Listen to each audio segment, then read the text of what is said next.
Nós utilizamos esse jargão, peticionamento eletrônico, mas, do ponto de vista acadêmico, a terminologia é equivocada, né?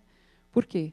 Porque os serviços judiciários eles eram em meio eminentemente físico, através de papel, e agora ele é disponível em sistemas informatizados. O processo eletrônico, eminentemente em meio físico, a partir de 2006, ou até antes, né, quando começou com o TRF3 aqui, com o Juizado Especial Federal, ele passou a ser também oferecido em sistema informatizado. Então, existe uma grande uma discussão sobre terminologias, e por que a gente tem que tomar cuidado com isso? Porque nós temos já que pensar num novo ramo do direito da informática. Eu e Carlos Toledo, a gente participa da ideia que é direito informático, né? Porque nós tratamos de bits, tratamos de dados. Há colegas que já incorporam uma outra corrente do direito eletrônico, né? Que os países de língua espanhola gostam dessa terminologia, direito eletrônico. E tem os países anglo-saxões que utilizam o cyber law, né? o cyberdireito, e há quem também proclame o direito digital. Então, vocês vão ouvir todas essas terminologias, e, obviamente, que este novo ramo do direito ele ainda está em construção. Nós somos vozes ainda muito baixas, né, digamos assim, na construção desse novo direito, porque a grande maioria acredita que não tem um direito novo porque nós usamos as novas tecnologias. Só que o que o olho humano vê, cor, texto, áudio e vídeo, na verdade, é uma sequência de 0 e 1 arranjado matematicamente. Tá certo? Então, em alguma medida, no futuro, isso vai ficar mais claro para nós e muito mais para vocês. E por que eu estou... Volta um pouquinho só no primeiro slide, por favor. Não, no início, isso. Prova e perícia em sistemas informatizados. Porque nós vamos fazer... A perícia é possível fazer não só nos computadores de mesa, nos laptops, netbooks, notebooks, nos HDs, né? HD externo, na máquina fotográfica e nos nossos smartphones. Tudo é possível de se fazer perícia. E para nós, advogados, tudo nos interessa. E mais ainda para o doutor Fernando, que é perito. Tá certo? Então, tudo isso é sistema informatizado. Muitos carros já são acionados com apertão de botão ou acionados através de cartão. Isso é sistema informatizado. Eu ouso até dizer que vai ser muito fácil matar no futuro. Não é, doutor? Vai ser muito fácil matar. Imagina uma casa inteligente que você liga tudo com telefone. Você liga a sauna por telefone. Vamos aquecer a sauna. Aí alguém, né? Bom, aquela pessoa que ligou, eu não gosto daquele cara, eu preciso dar um jeito dele, preciso dar um cala-boca nele.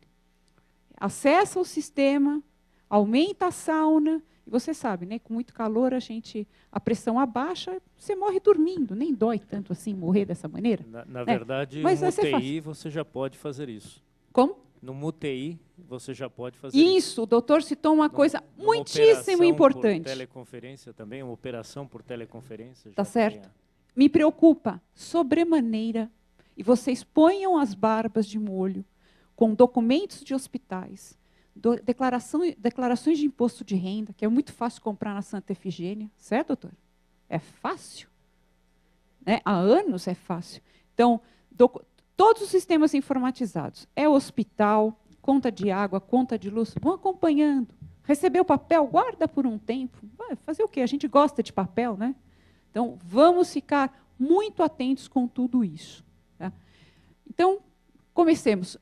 Alguém aqui, vamos fazer um exercício. Como seria viver hoje, 2012, sem computador, sem smartphone?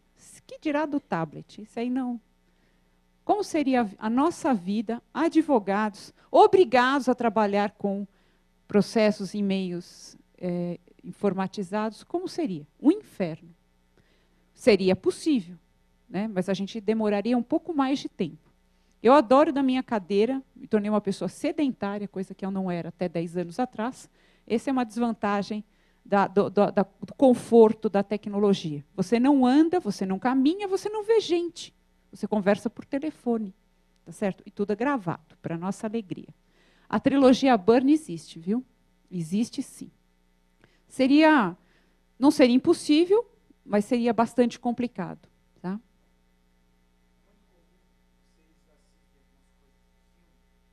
Isso é peculiar ou é alguma coisa de Hollywood ou de cinema. Eu tinha essa foto, eu não sei onde eu enfiei essa foto.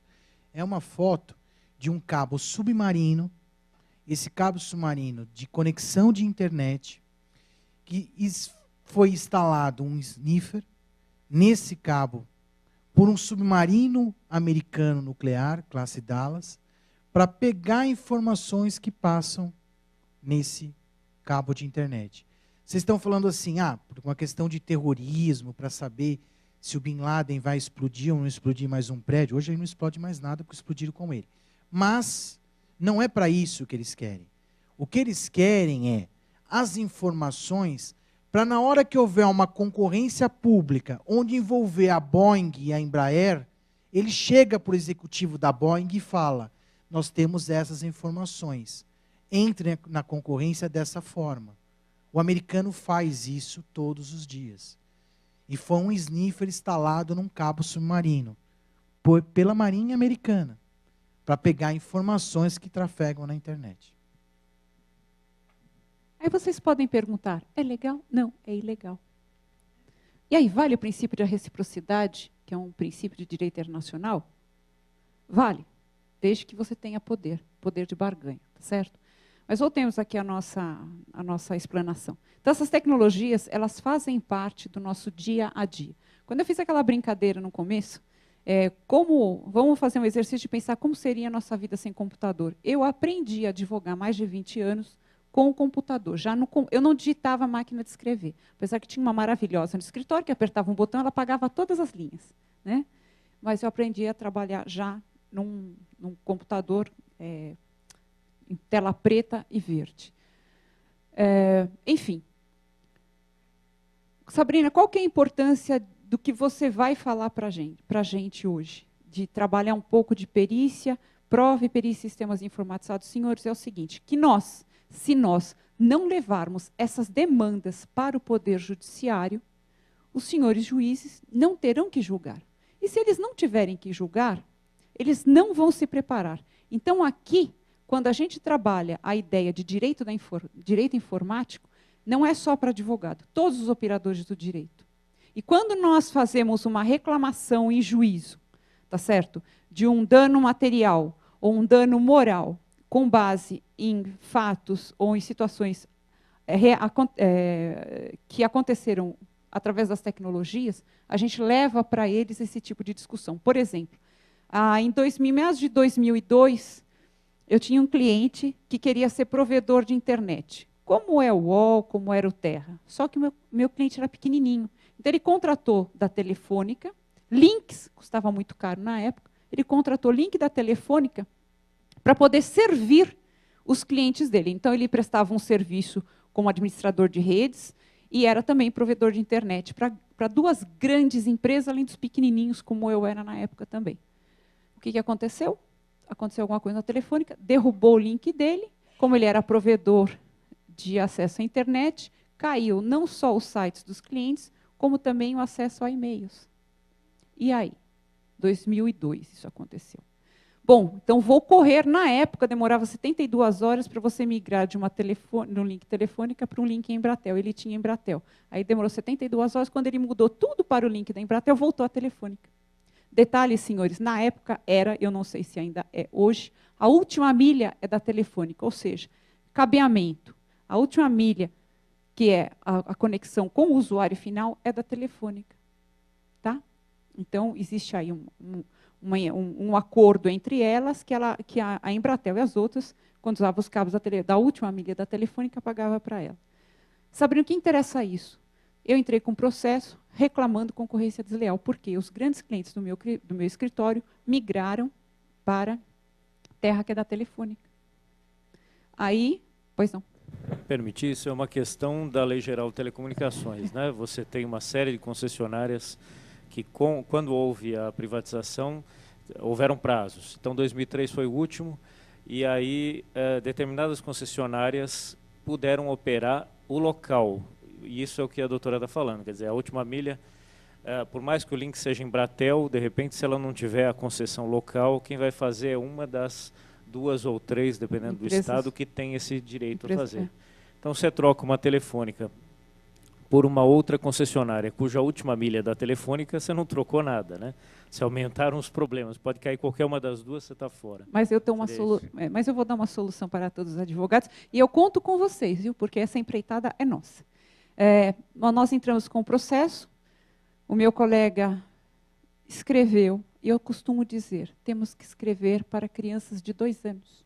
Eu aprendi que a gente só aprende, eu também, meu conhecimento era 0 em relação a isso, e eu comecei a aprender como uma criança de 2 anos, até que eu cheguei ao ponto de estar aqui falando para vocês. Então, eu conversei com meu colega e falei, escreve para o juiz, porque a matéria é nova, é muito nova, escreve para o juiz como se fosse para uma criança de 2 anos. Isso é isso, por causa disso.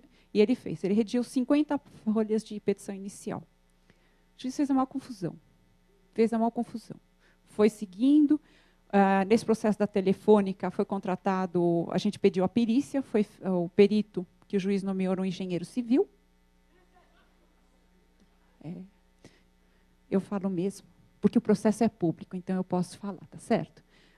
Engenheiro civil, nós questionamos a qualificação dele, não desmerecendo, ele poderia ser engenheiro civil, mecânico, mas se ele tinha que ter aquele conhecimento, ele não tinha. Então, o meu cliente foi para a telefônica, abriu as portas, quando viu aqueles armários maravilhosos, bonito, não concluiu absolutamente nada, o juiz julgou, logicamente.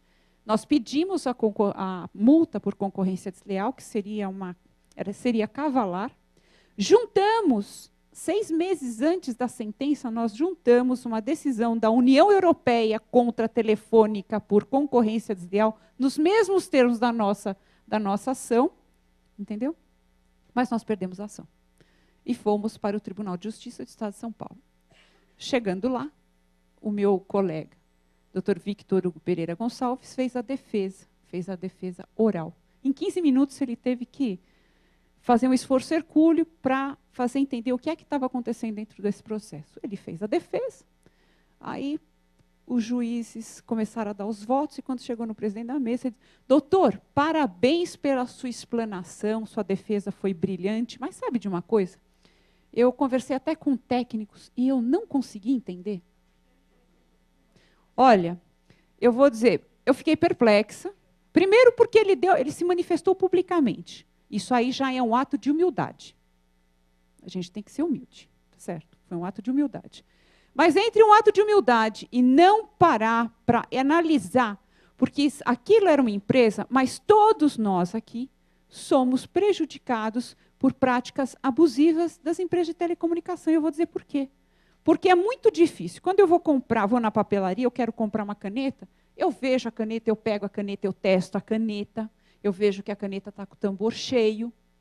É simples, comprar macarrão. Eu quero 1 quilo de macarrão gravatinho. Eu vou no mercado e pego 1 quilo de macarrão gravatinho.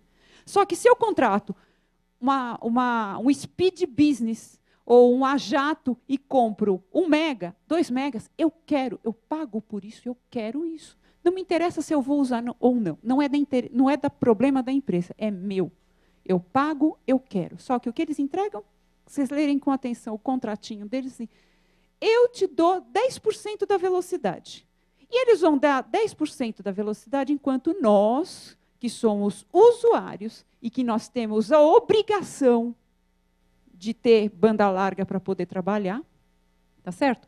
A gente fica quieto. Então, quando eu falei, doutor, eu tenho uma solução, é assim, todos os advogados do Estado de São Paulo têm que entrar com pelo menos uma ação na justiça, pedir indenização por dano material e moral, pela prática abusiva das teles que estão servindo a gente. Porque a gente compra uma coisa e recebe outra. E recebe muito menos. Eu vou dizer, a hora que pelo menos metade de nós tivermos essa atitude, a Telefônica vai dizer, bom, isso aqui já está fora do plano de contingência, está muito caro para a gente, vão resolver o problema aqui dentro. Enquanto nós não fizermos nada, eles vão continuar enchendo as burras de dinheiro, tá certo? E nós ficaremos prejudicados. Porque a minha voz, ou a voz deles, ou de poucos de vocês aqui, não é suficiente para mudar um estado de coisas. E se tem alguém que pode mudar alguma coisa nesse país, somos nós, advogados. Tá certo? Então, a gente tem que se apoderar de tudo isso aí e realmente começar a modificar esse país a médio e longo prazo. Senhores, bem, eu tenho pouco tempo para falar sobre perícia. Só que antes eu preciso também dizer para vocês que tem alguns... existe engenharia social, né, nas mídias, de uma maneira geral. Então, tem alguns programinhas que são colocados para a gente nos computadores e que chamam a atenção. Esses programinhas ainda não foram tipificados como ilegais. Tá? Então, eu chamo alguns deles para vocês. O phishing, né? São chamados de phishing, isso aí. São práticas maliciosas, induzem o usuário, mas elas não são ilegais. Por exemplo, os pop-ups. Né? Quantas vezes a gente abre o UOL, mas é batata. Você abre o site do UOL, aparece um quadradinho do seu lado, assim, puff. Você passa o mouse por ali, então, ou ele te remete para outra coisa, você clica ali sem querer, ele te abre uma outra janela. Lembra que o Carlos falou? Quanto mais janelas a gente vai abrindo no equipamento, vai perdendo velocidade. Tem os phishing scan, que é o envio de link. Quantos de nós não recebeu via e-mail? São os da Receita Federal. Você está sendo notificado para comparecer à agência, clica aqui nesse link para ver o documento. Polícia Federal, Ministério Público, Receita Federal, cartinhas, né, cartinhas aleatórias, isso é um phishing scam. Os cookies, né, o que são os cookies? Eles são programas são programas de navegador, né, que tem os programas. Os cookies são dados que você coloca nesses programinhas, que a sua máquina conversa com a máquina de fora, o navegador e o servidor de páginas de internet. E o que você digita lá, ela fica arquivada. Então, quantas vezes você entra no site do Gmail, por exemplo, você digita o seu login e a sua senha. Embaixo está assim, você quer que eu grave a sua senha? Se você quiser, você aplica lá. Mas se você não quiser, tudo bem. Só que toda vez que você entrar na página do Gmail, você colocar a primeira letra do seu login, vai aparecer o login inteiro. Então, isso serve para facilitar a nossa vida, tá certo? Mas também vai alimentando um banco de dados de servidores de página de internet. Um outro exemplo, às vezes você preenche alguns por exemplo, a Amazon. Você vai digitando as suas preferências, tá certo? E aquelas preferências elas são dados trocados com outros. Você entra no eBay, você vai fazendo as suas buscas, vai procurando os produtos que você quer, e eles vão ficando armazenados ali. Os últimos, você sempre vai ter informação de quais foram. E tem o proxy. Proxy é um intermediário, né, uma ferramenta que permite o acesso a um site através de um sistema intermediário. O doutor está dizendo que tem cookie que é bom. Tá certo? E tem o proxy. O proxy é um navegador intermediário. Se você quiser entrar numa página de internet, mas não quiser ter o seu IP identificado, você procura um proxy no oráculo Google, vai te dar uma lista de proxy, é um site que abre, você digita o endereço, o nome de domínio que você quer entrar, você acessa com um IP outro, que não é o seu. Então, você não é identificável. Tá bom? Oi. Ele está me controlando. O meu tempo. Estou brincando. Tudo bem, doutor? Está certo. Bom, um usuário, esses phishing scans que eu passei para vocês, não necessariamente vão prejudicar vocês, vão ser utilizados de maneira maliciosa, mas podem ser, tá? Eles podem ser. Um usuário ou uma pessoa mal intencionada pode acessar o seu equipamento, pode acessar um sistema inteiro, tá certo? e apagar vestígios de informações que ele colocou, que ele tirou. Quando o doutor falou assim, olha, a gente tem que...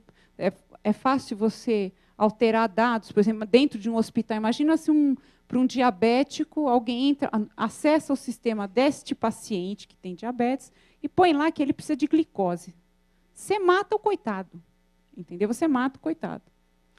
E também, isso pode acontecer não só alterando os dados do sistema, mas colocando bombas, colocando programas que a hora que a pessoa sair,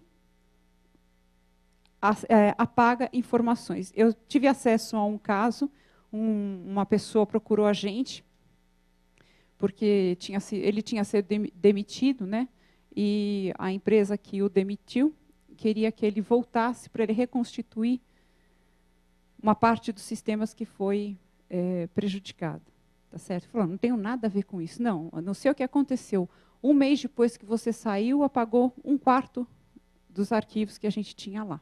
Então, como é você que sabe, você que trabalhou 5 anos mexendo em tudo isso, então eu preciso que você volte para tentar reconstituir aquilo que foi perdido. Então, a gente tem que ter muito cuidado com o administrador de rede. Tá certo? Eles são bons, eles são anjos e demônios. Tá? Enquanto está tudo bem, ele administra bem teu banco de dados, teus acessos e tudo mais. E se por acaso acontecer alguma coisa que o relacionamento estremecer, ele bloqueia tudo e você fica a ver navios. Tem maneira de obter as informações que são tuas? Tem. Judicialmente, que é o que a gente conhece. Só que pode demorar um pouco. Tá bom?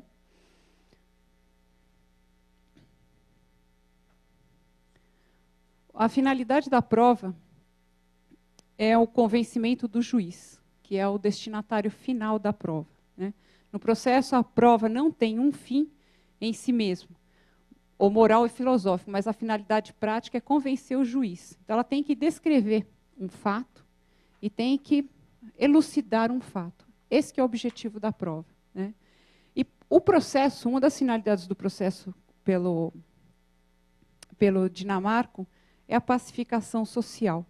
É isso que a gente está fazendo aqui com vocês. Quando a gente conversa sobre sistemas áridos, né, e leva para os juízes esses sistemas áridos, e a gente começa a desenvolver essa linguagem, né, a desenvolver esses pensamentos, organizar os nossos pensamentos, levar para o juiz, a gente contribui para uma pacificação social com justiça, não pela ignorância.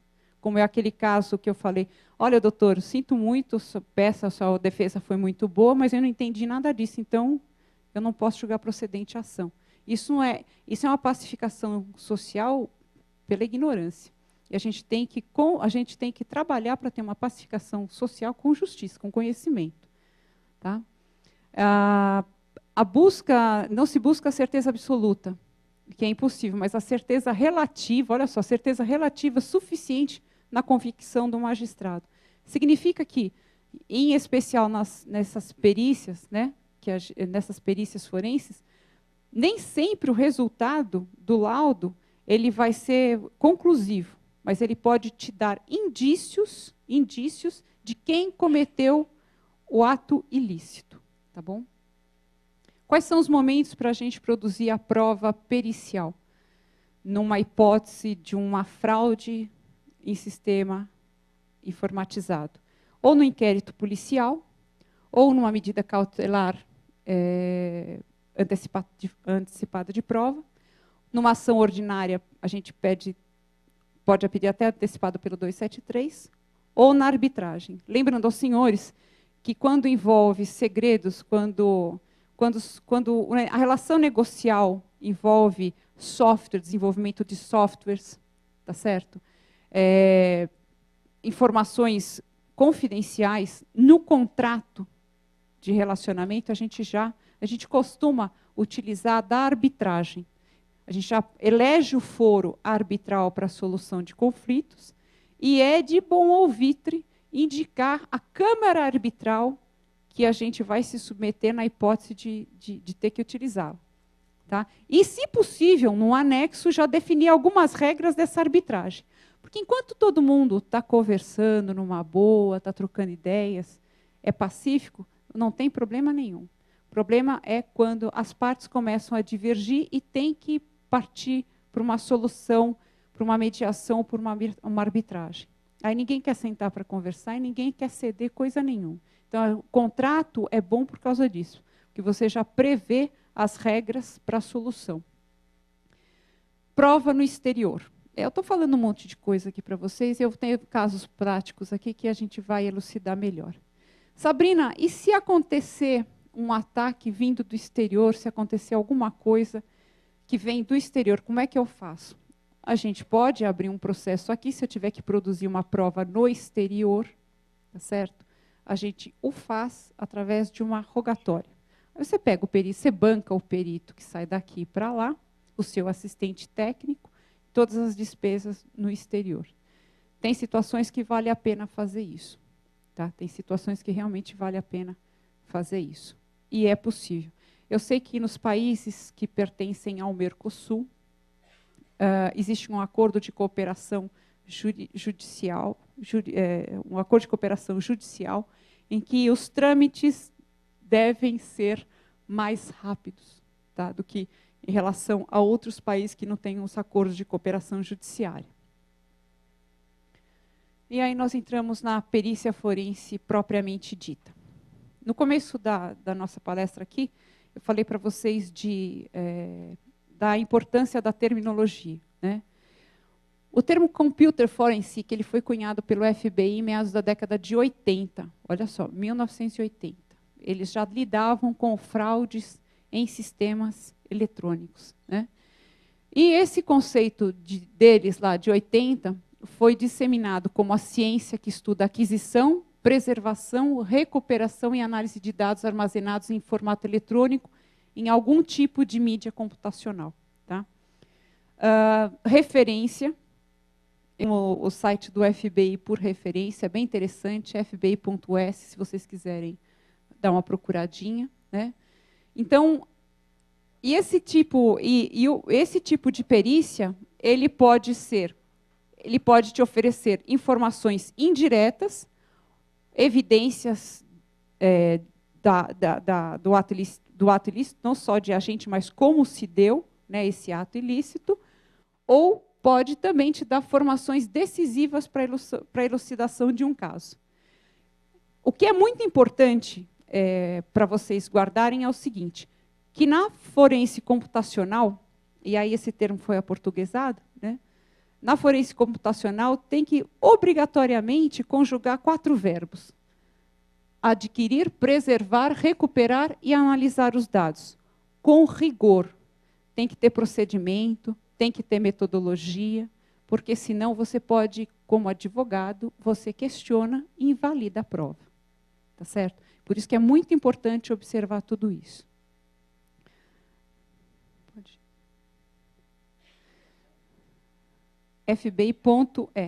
fbi.us. E tem um outro site muito interessante, que é a Interpol, o site da interpol.org. Esses dois... eu comecei a fazer essas pesquisas sobre perícia em sistemas informatizados pela dificuldade que eu tive de achar obras sobre esse tema. Aliás, obra jurídica sobre prova, especificamente prova, eu só achei um livro há 3 ou 4 anos atrás, quando eu escrevi sobre esse assunto. Sobre prova em meio eletrônico, eu não achei nada. Aí comecei a buscar, né? Comecei a buscar na internet o que se tinha. No Brasil, nada. No Brasil, nada. Eu achei coisas muito interessantes no site da Interpol, no site da FBI, não vi nada na Polícia Federal. Não vi nada disponível a público na Polícia Federal na época. O doutor está dizendo que oficialmente não. No Instituto de Criminalística eu não vi nada dedicado ao público, tá certo? E aí o que acontece? Que nós, brasileiros, ficamos sempre lá no fim da fila. Por quê? Produz conhecimento e não dá para a população. Não dá. Ah, Sabrina, mas tem que ser pago. Tá, tem que ter coisas pagas, porque tem um custo para desenvolver, mas tem que ter coisas que a gente oferece, porque ao oferecer, ao compartilhar essas ideias, esses conhecimentos, nós estamos nos educando e nós estamos nos preparando para uma situação que existe de fato aqui no Brasil de 30 anos, que é as tecnologias dentro da nossa casa, dentro do nosso escritório. Nós somos usuários, só que se acontecer alguma invasão, fraude, se algum cliente chegar dentro do escritório e falar, olha, criaram um e-mail com o meu nome e está se utilizando esse e-mail para disseminar coisas mentirosas a meu respeito, o que a gente vai fazer? E-mail é a coisa mais banal que tem. Eu vou ensinar para vocês como. Então, eu posso, de que maneira que eu posso obter as provas? Sempre por de forma lícita. Isso é Constituição Federal. Se eu obter uma informação, de maneira ilícita, eu não posso utilizar. Tá? Eu não posso utilizar. Por exemplo, o Carlos citou aqui na palestra dele que os pedófilos, logicamente, que eles são alvo de busca pela polícia, tá certo? De que maneira que a polícia faz essa busca dessas pessoas? Eles começam a rastrear o que tem na internet, cor de pele. A maior concentração de dados que sugerem cor de pele, eles vão buscar essa imagem, tá certo? Então, eles não vão entrar em site por site, foto por foto, para ver o que é pedofilia e o que é não. O sistema já foi criado para identificar a maior quantidade de dados que induzem a cor de pele. Aí ele vai naquele bloco e vê quem é essa pessoa. Ou de que máquina que está saindo isso. Então, está saindo da máquina do Guinho, Zezinho e Luizinho na rua número tal. Vão baixar lá. Então, eles saem, a polícia sai com mandado judicial para bater na porta, entrar e dizer, nós queremos ver a sua máquina. Que nós temos uma notificação que deste endereço, está sendo enviado material de cunho pedófilo. Tá certo? Aí eles entram, acessam a máquina. Logicamente que o perito não vai fazer isso sozinho, né, doutor? Ele vai estar com pelo menos 2 testemunhas, pessoas que estão ali dentro da casa, senta todo mundo aí, vão acessar a sua máquina. Aí ele entra na máquina e ele já tem a ideia de onde ele pode procurar esses dados, essas imagens que sugerem pedofilia. Em regra, são os JPEG, pode ser o PDF. Né? Se me permitir, tem um programa chamado Nudity, que é esse mesmo que faz a busca, que a doutora Sabrina colocou muito bem, na rede, ele também faz na máquina. Então, uma perícia que, sem esse recurso, demoraria 12 horas, eles conseguem coletar o dado em coisa de 30 minutos, 40 minutos, em uma máquina de grande porte. Né? Então, bom, achou na máquina do Guinho, Zezinho e Luizinho, achou uma quantidade enorme de fotos de crianças nuas. Mas achou lá também uma planilha em Excel, nossa, de um monte de dinheiro, de caixa 2, 3 e 4 de empresas. Pode usar esses arquivos de caixa 2, de Excel, de caixa 2, 3 e 4 de empresa? Não, aquela busca foi específica para a pedofilia. Pode usar para montar um processo? A rigor, não. Porque aquela prova não teria sido obtida por meio lícito. Você tem um mandado para buscar imagens relacionadas à pedofilia. Mas você não tem um mandado de busca para saber se tem sonegação fiscal e outras coisinhas mais. Tá certo? Então, a gente tem que obter a prova por meio lícito. Sabrina, e se eu começo a rastrear situações de maneira ilícita, num dado momento eu consigo obter uma prova por meio lícito. Posso usar? Não, não pode. Por quê? Começou a busca, a montagem da sua estratégia. Você conseguiu provas por meio ilícito. Uma prova que você consiga, que esteja limpa, você não pode usar, ela já está contaminada. Então, a gente tem que tomar muito cuidado na hora de obter as informações. Em 2001, eu conheci peritos fiscais aqui da Receita Estadual, o Dr. Otávio Finens e Dr. Antônio Carlos Moura Campos. E, na época, eles faziam um trabalho muito forte de busca de sonegadores através do quê? Rastreando os sistemas. E eles, naquela época, eles já tinham todo o conhecimento e equipamento para pegar sonegador, desde a fábrica até o último ponto da cadeia de distribuição. Eles tinham já condições de rastrear tudo isso e saber se a Firestone, por exemplo, tinha vendido efetivamente 1.000 pneus no final de um mês ou 10.000 pneus. Eles só não faziam isso na época, porque eles diziam que não tinha pessoal suficiente para isso. Então, o nosso pessoal de Receita Estadual, ele estava bem adiante do tempo dele lá atrás. E era muito engraçado, porque nas palestras, Antônio Carlos disse assim, eu não me conformo, tem policial que pega computador, põe debaixo do braço e sai chacoalhando. Isso não pode acontecer. A gente não chacoalha equipamento, porque você pode perder dados lá dentro. Ele diz assim, eu entro numa empresa para fazer uma fiscalização, eu não vou sozinho, eu vou com mais 2 fiscais, chego na empresa e ponho sentado comigo. O sócio, se estiver lá, o gerente, eu quero 2 pessoas da empresa, vai sentar todo mundo e vai ver o que eu estou fazendo. Eu vou fazer um espelho dos arquivos que eu acho que tem problema de sonegação, que eu vou ter que fiscalizar. Eu faço um espelho num HD, num outro HD, tá certo?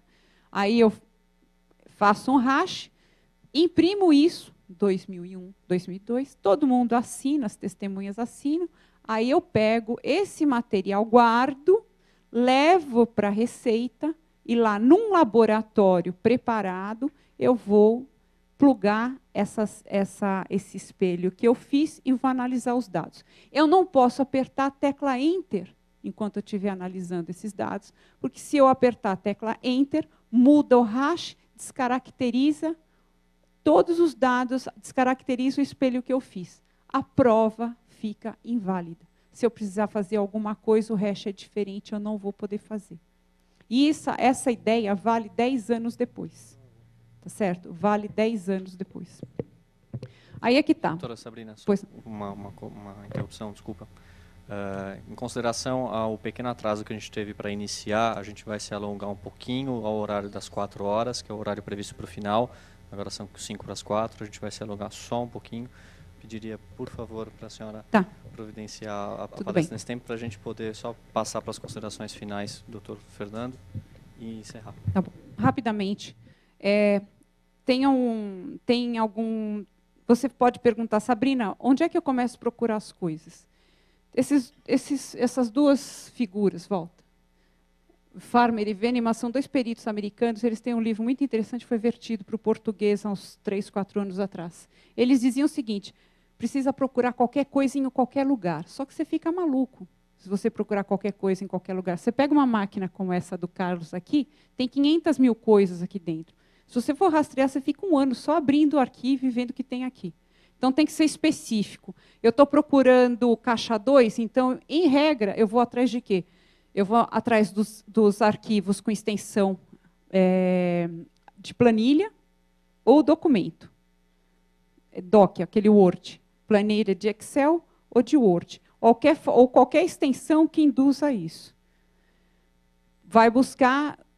Eu quero procurar imagens, estou procurando imagens, então a extensão o quê? JPEG ou outra extensão de imagem, tá certo? Então você começa a limitar. Eu vou passar isso aqui. Volta, pode passar. Eu quero pode passar. Não, volta lá estudo de caso. Como eu tenho pouco tempo, vou pedir desculpa para vocês e já vou me adiantar aqui. O material eu vou depois mandar por e-mail para o Departamento de Cultura e Eventos, e quem tiver interesse, manda e-mail. Não, na verdade, se vocês puderem disponibilizar um e-mail, as pessoas mandam. Isso. Então, no final eu vou colocar o e-mail, quem tiver interesse, eu mando o material. O que é importante agora são 3 estudos de caso que eu quero passar para vocês. Um é a criação de e-mail falso em nome de um sócio da empresa. Você sabe que ter uma empresa com CNPJ limpo para você comprar, vender e praticar o comércio internacional é raro. Em regra, os CNPJs estão queimados, tá certo? Então, esse é caso prático meu. Um cliente tem uma empresa que faz importação e exportação. Um desafeto dele criou uma conta de Gmail com o nome dele, com o nome da empresa dele, tá certo? E começou a disparar e-mail fazendo compras de vinhos. Então, a empresa que recebia os pedidos sabia da integridade do meu cliente, tinha CNPJ, entrava no Sintegra, Receita Federal, a empresa está em ordem, sinal verde, vamos vender para eles, são bons pagadores. Mandou 3 carretas de vinho para entregar em lugares diferentes da sede da empresa em São Paulo. 2 meses depois, o meu cliente foi surpreendido com faturas para pagar. Mas eu não comprei vinho? Para onde foi isso? Ele me ligou, falei, vamos rastrear isso daí. Primeira coisa, vai na delegacia de polícia e faz um boletim de ocorrência. Em seguida, entra em contato com a empresa que vendeu os carregamentos de vinho e suspende tudo, diz que isso é fraude. E se eles insistirem na cobrança, nós estamos entrando com ação, civil para bloquear tudo. Tá bom. Então tá. Minimamente, quando o desafeto criou uma conta de e-mail no nome dele, ele já praticou 2 condutas típicas, né? Falsidade ideológica e fraude. Tá?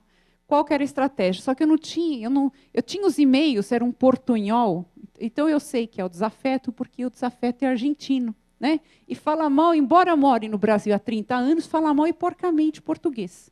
Então, eu, usando aquele portunhol, falei, é ele, mas a gente precisa provar que é ele. Como nós vamos provar que é ele que criou os e-mails? Vamos entrar com uma ação. Contra o Google, porque o Google não te dá os logs de acesso da conta de e-mail. Vamos entrar com uma ação contra o Google de obrigação de fazer.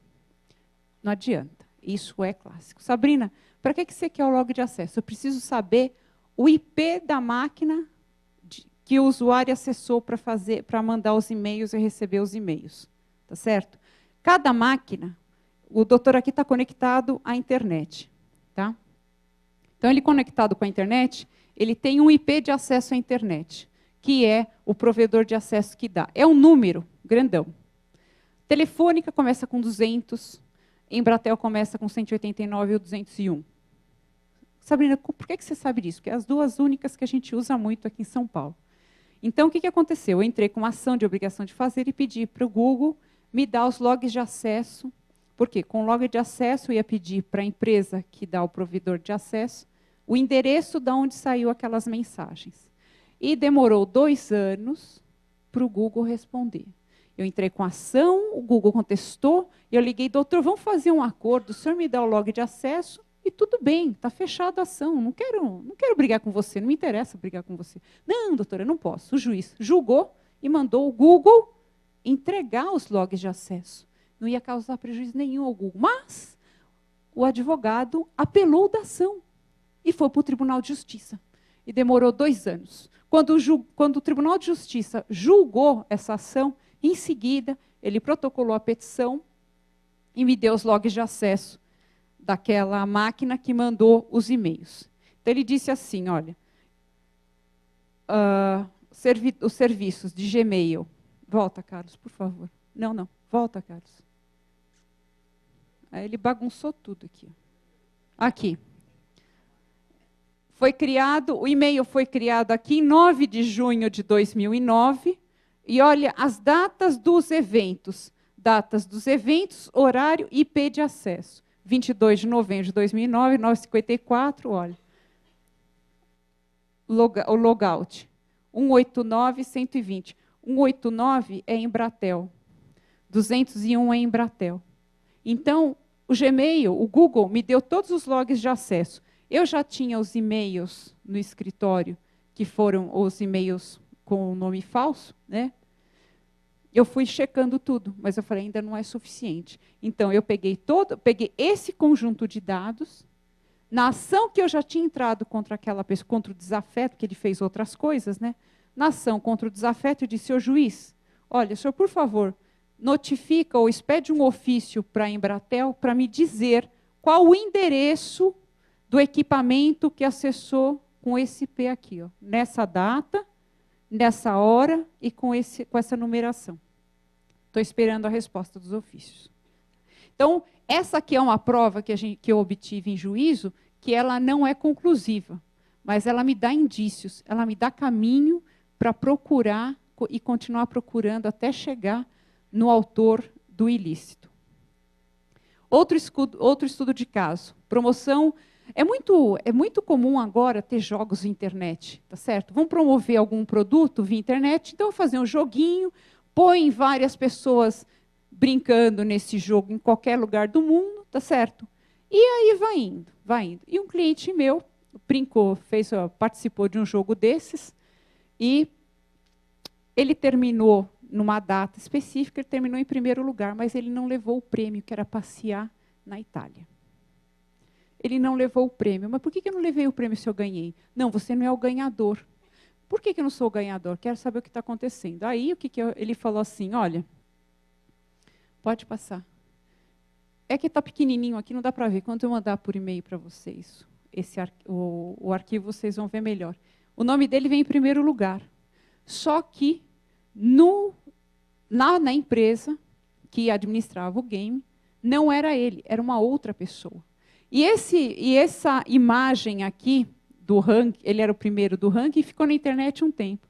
Assim que terminou, ele falou, eu ganhei. A empresa falou, não foi você que ganhou. Imediatamente ele entrou em contato com um tabelião, falou, eu preciso de uma ata notarial. Aí o tabelião fala, manda por e-mail todos os dados do link que eu vou providenciar. E paga tanto, deposita, manda o depósito que você fez do serviço, que eu já faço essa ata e te mando. É assim que a gente faz. Você liga para o tabelião que você já conhece, que você está acostumado a trabalhar. É legal, isso não é ilegal não, viu? Isso é legal e cômodo. Olha, preciso de uma ata notarial desse link. Então, ele fez o link. Volta, Carlos, por favor. Isso é um outro caso. Ô, Carlos, olha aí. Aí ele fez a ata notarial que descreve o que se via naquela página do ranking do jogo naquela data. E o cliente era o primeiro era o primeiro do ranking. Então a gente está discutindo isso aí. Aí nós entramos com ação, indenização por danos materiais morais, é lógico, né?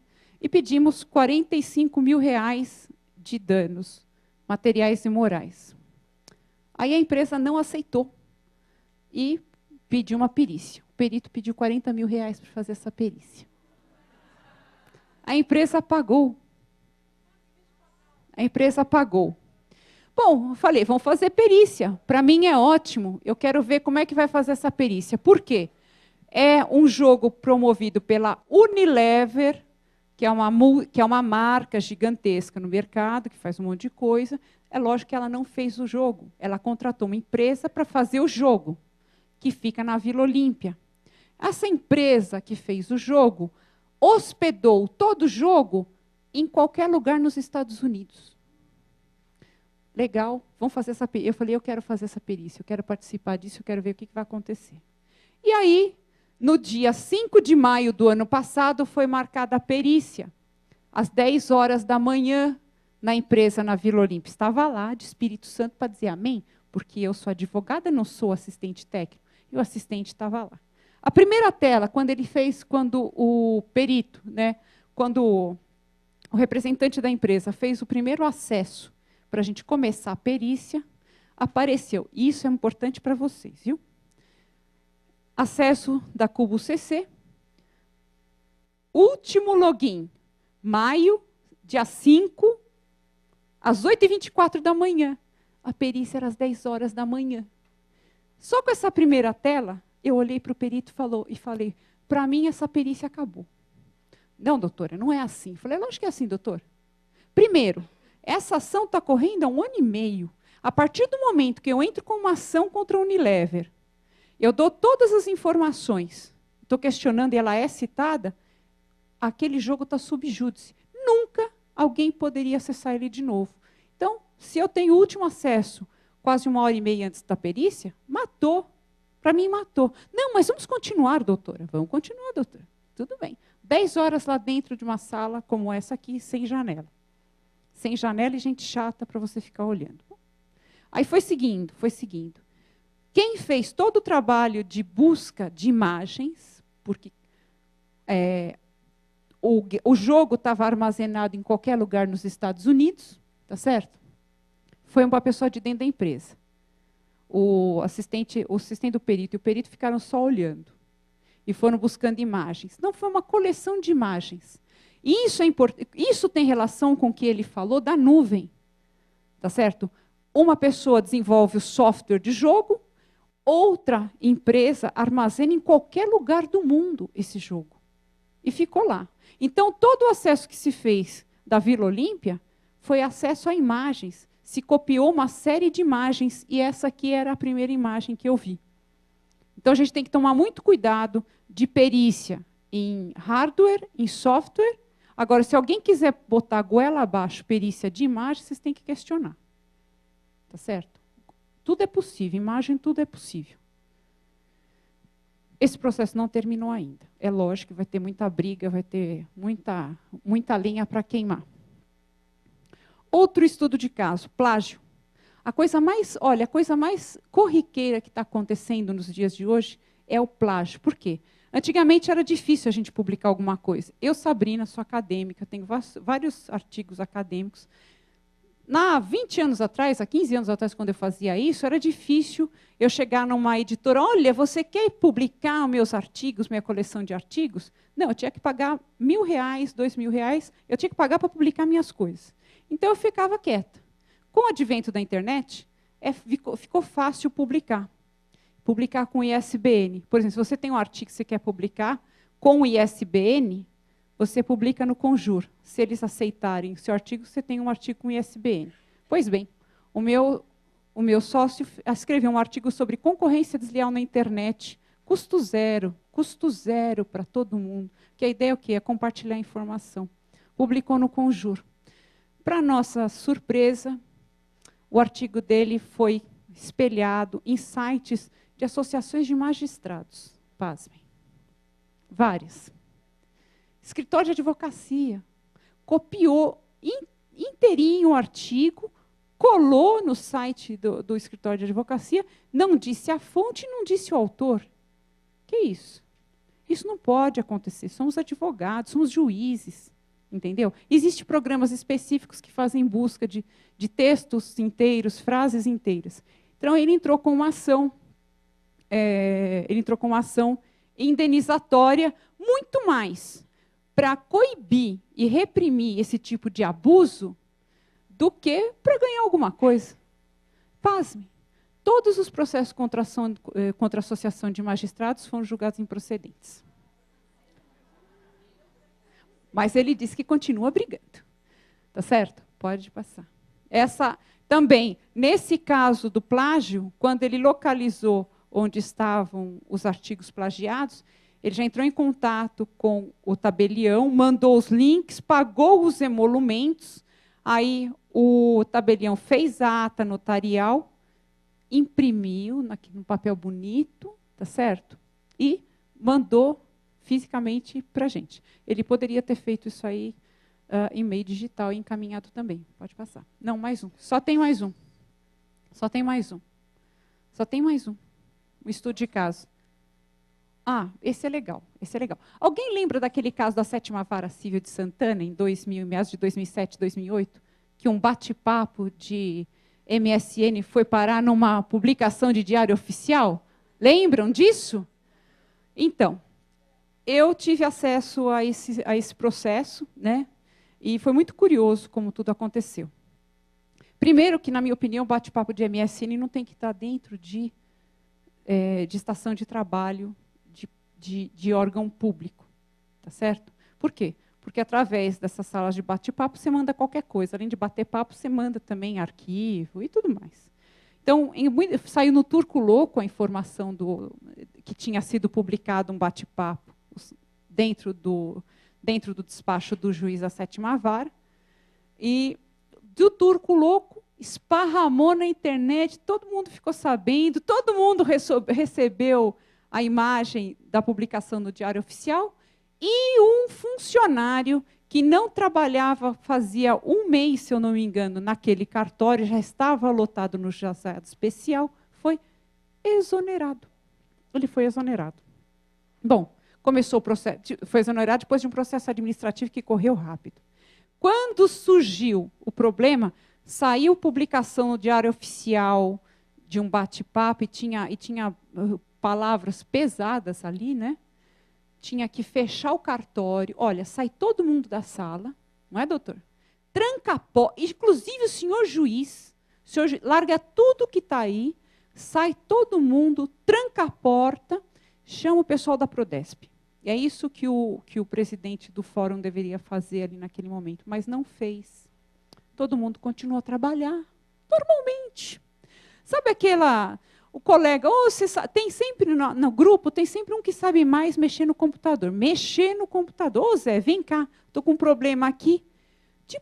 Talvez com uma semana, 10 dias depois, quando foram os peritos para dar uma olhada nas máquinas, já estava tudo remexido.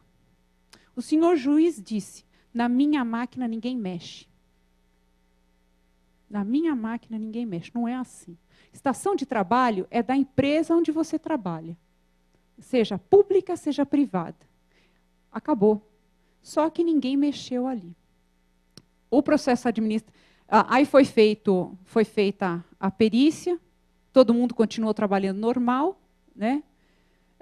E chegou-se a uma conclusão que o funcionário lotado no juizado especial é que era o culpado de tudo aquilo, que tinha inserido aquelas informações, que tinha ido para o Diário Oficial, então a culpa era dele e foi exonerado. Detalhe, como é que é a guarda de senha? A senha, doutor, é escrita assim, ó, numa folha A4, eu li no processo administrativo, eu acho que está também no judicial, escrito tudo numa folha A4, nome das pessoas, login e senha, e fica numa gaveta, ou seja, qualquer um tem acesso a login e senha. Detalhe, a pessoa responsável em pegar o despacho para mandar para o Diário Oficial, não leu. Então, se você põe uma receita de bolo, vai. Não é assim. Ou seja, terminou o processo administrativo, o funcionário exonerado não ficou contente, entrou com uma ação indenizatória contra as pessoas envolvidas no cartório, e as pessoas envolvidas no cartório entrou com processo contra ele também. Esse processo corre aqui na vara da Fazenda Pública, o processo está aberto, e se alguém se interessar por processos que tenham perícia, acho que vale a pena dar uma folheada. Não estou fazendo apologia nem para uma parte nem para outra, mas como estudo de caso, para vocês verem como é que acontecem essas coisas. Tá? Então, a gente tem que ter muito cuidado, só um pouquinho, quando a gente desenvolve trabalhos dessa natureza. Os questionamentos que eu fiz na época que eu estava estudando isso daí, é se as políticas de segurança implementadas pelo Poder Judicial, estavam sendo realizadas mesmo pelos funcionários. Primeira coisa, né? Quais as atribuições dos funcionários lutados no cartório e respectiva vara? Porque tem o chefe do cartório que tem a administração geral, então ele enxerga tudo do sistema. Tem o escrevente que só faz despacho, então ele só tem acesso para fazer despacho. O outro tem acesso no sistema para dar andamento, para fazer certidão, e assim por diante. Gente, quando eu tenho uma estação de trabalho no meu escritório, sou eu que sento naquela cadeira, eu tenho login e senha de todos os dados do escritório. É muita responsabilidade. Dentro de uma empresa pública ou privada, quando você recebe login e senha para desenvolver um determinado trabalho, sorte sua, sabe por quê? A sua responsabilidade fica limitada àquilo. Não, por isso que a gente não tem que dar senha ou login para quem quer que seja. Porque se você der alguém sentar em qualquer equipamento com o seu login e senha, a responsabilidade do que ele fizer é sua. Então, isso é política de segurança. Com a prática de compartilhamento de equipamentos iguais de logins e senhas, a estrutura de rede e modo de disponibilização dos IPs. Infelizmente, eu não tive tempo de falar para vocês. Mas quando a gente trabalha com um sistema de intranet, redes, cada máquina tem o seu IP. e rastreando os IPs de máquina, você chega a autor de ilícitos também. Quem sabe, eu vou fazer um outro evento com o Dr. Fernando, a gente vai poder ampliar esse tipo de discussão com vocês. Bem, pode passar, pode passar. Eu me desculpo com vocês de ter que correr com esse tema que é muito importante. Então, que fique aqui para vocês as ideias. Por favor, vão buscar informações sobre isso. A gente lançou algumas sementes aqui com vocês. Fica aqui o meu e-mail e do Dr. Carlos para vocês entrarem em contato, para a gente trocar ideias. Quem quiser, quem tiver interesse no material do curso de hoje, manda e-mails para a gente. E se vocês puderem participar de eventos dessa natureza que nós propusemos aqui hoje para vocês. O doutor Fernando já apresentou outro, que vai ser quando, doutor? Em abril? Esse é 16 de março, e o então, nosso, a princípio, seria em abril. Então, março e abril tem mais eventos sobre esse tema. Participem. A gente começa a ouvir sobre isso, começa a se familiarizar e as coisas vão ficando mais fáceis. Eu e o doutor Carlos, a gente se coloca à disposição para continuar conversando com vocês. Muito obrigada.